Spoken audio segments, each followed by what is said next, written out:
Hey there, good people, it's your Crippled Critic, and I want to say real quick that I am getting over a cold, so if I sound a little stuffy, I apologize in advance. I'm feeling a lot better this week, so let's talk about Uncharted: The Lost Legacy.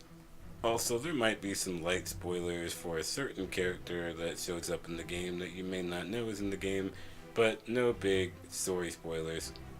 So Lost Legacy has you searching for treasure in the ancient temples of India, where you actually get to play as fan favorite Chloe Fraser. And she's actually a surprisingly good fit for the captain's chair. She's still the manipulative backstabber we remember, she's fiercely independent, and as always, a smartass. You want the tusk? You need my help. A thief?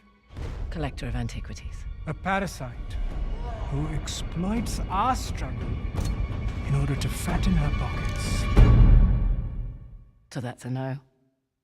Felt like a no. Originally, Lost Legacy was going to be DLC for Uncharted 4, but Naughty Dog's developers kept putting more and more into the game, so they felt like to do it justice, they needed to make it a standalone game. They say the main game will take most players about 12 hours to beat, but it took me over 15, so I think it was definitely worth the $40. Now, let's take a look at the magnificent accessibility options in Lost Legacy. Well, if you've played Uncharted 4, you'll basically know how Lost Legacy plays. Lost Legacy's controls have stayed consistent to the basic Uncharted series format, too. Last year I reviewed Uncharted 4, and I talked a lot about Naughty Dog's accessibility initiative that implemented disabled gamers of all types a buttload of control options, so definitely check out that review on my channel. I'll still go over the accessibility options just because my Uncharted 4 review was admittedly long and unorganized. Forgive me, I was just starting out back then. Anyway, in Lost Legacy, you move with the left control stick and aim the camera with the right. The back triggers let you fire your weapons and aim your guns. The square button does melee attacks, triangle reloads, and also does prompted commands. X lets you jump and climb, while the circle button is for evading and getting behind cover. Just like in Uncharted 4, the Lost Legacy has a separate accessibility section within the options menu. It's in that options menu that you'll find the main accessibility options, including camera assist, auto aim, repeated button presses, and subtitles. When you turn on camera assist and vehicle camera assist, it automatically aligns the camera to the direction of your movement.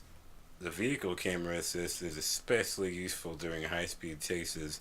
It's in these moments that sometimes you're required to shoot while steering. Auto aim works perfectly. It locks to the closest enemy and even explosive barrels. You can customize the aiming mode as well. For instance, you can toggle the aim button on or off.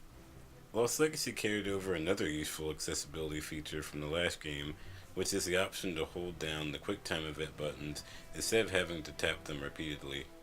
This feature is essential for gamers with fine motor skill impairments, including myself, so I highly recommend turning it on. It's called repeated button press in the options menu, and it can help deal with close quarters combat when you're given a prompted command, and also anytime your partner needs help opening a door, lifting something heavy, or what have you. There are other ways you can customize the controls. For instance, you can swap the shoulder buttons and swap the control sticks. You can even choose to keep the control sticks swapped only during aiming mode. There are 5 difficulty levels to choose from in Lost Legacy: Explorer mode, Light mode, Moderate mode, Hard mode, and Crushing mode. Explorer mode is the easiest of the bunch, and it's designed for people who just want easy combat with a focus on the story.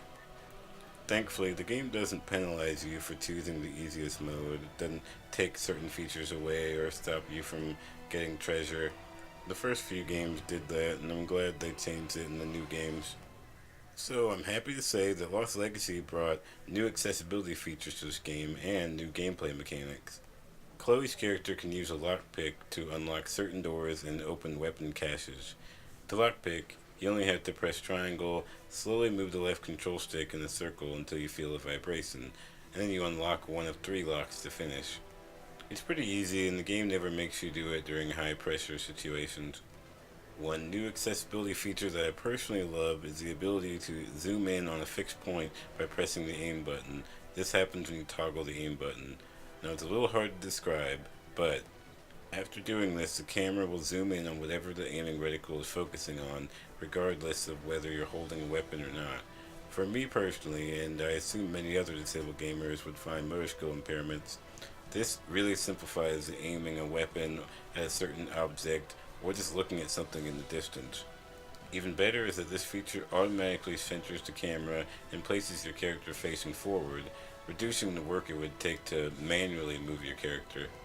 The attention to detail in Lost Legacy is really impressive, and I can sincerely say that disabled gamers would find motor skill impairments should have no trouble at all maneuvering the jungle or dealing with combat. On the visual side of things, Lost Legacy does have a brightness slider you can change if you need it. There are times Chloe and Nadine search dark caves, but now the flashlights turn on automatically without you having to shake the controller slightly, like you were required to do in the last game. This is much appreciated. During story mode, I didn't notice any color distinguishing objects or enemy markers, so colorblind players shouldn't have any obstacles. For those with hearing impairments, Lost Legacy provides you with the option to turn on subtitles, which also act as captions. The subtitles are large, easy to read, and always tell you which character is talking. When you hear a noise that isn't actual words, or a sound is heard off screen, the subtitles describe them, like whispers in parentheses or chuckles in parentheses. The soundtrack itself is your typical action game type music, and it gives you that feeling of going on a voyage or you're exploring, but hearing the music is never really important to the story.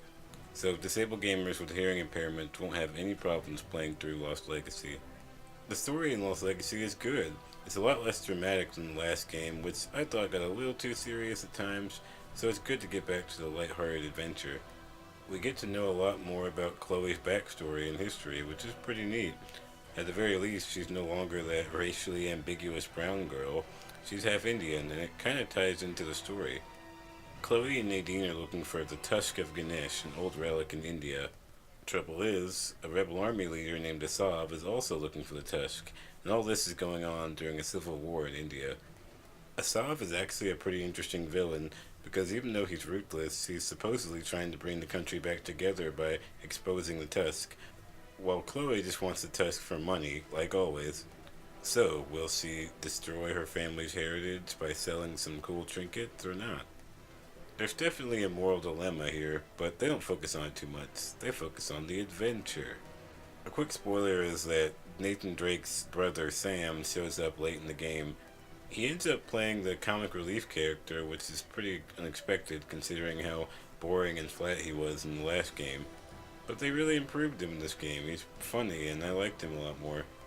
So like I said, I thought Chloe worked as a main character, but Nadine as a partner, I don't know. In Uncharted 4, Nadine Ross was this badass mini-antagonist, and I thought that worked. Even though I know she's supposed to be the opposite of Chloe, I just thought she was a little cold and stiff. Thankfully, Lost Legacy did give me some scenes at the end of the game where Nadine got to lighten up a little, be more playful, and that made me like her a little more. Hey, you alright? Sorry, I just need to get my head back in the game and know Hey! Nadine Ross! Oh my god. What the hell? Your head back in the game now? Oh, smarter! So I had an awesome time playing Uncharted The Last Legacy. Chloe is a badass lady and it's great to see her back. I have to admit that I love the Uncharted series gameplay even more than the story usually, which is still good in this game. There's just something about the adrenaline pumping experience, the gunplay, and jumping from car to car that really makes me feel like I'm going on an adventure every time. But what Naughty Dog does for disabled gamers is really the amazing part. I utilized almost every one of the accessibility options, at least the ones that pertain to combat and controls. Lost Legacy let me be in complete control of my gameplay experience, without any unreasonable obstacles or having to constantly go back to the menu and remap controls. That's pretty rare for a game to do that. Naughty Dog pays attention to disabled gamers, and at this point, I'm ready for them to give me whatever they've got. Keep them coming, guys. Alright, people, that was a lot of fun to play. What do you guys think of the game? Do you think Chloe was a good choice for the main character? Let me know in the comment section below. And as always, thanks for watching, and I will see you later.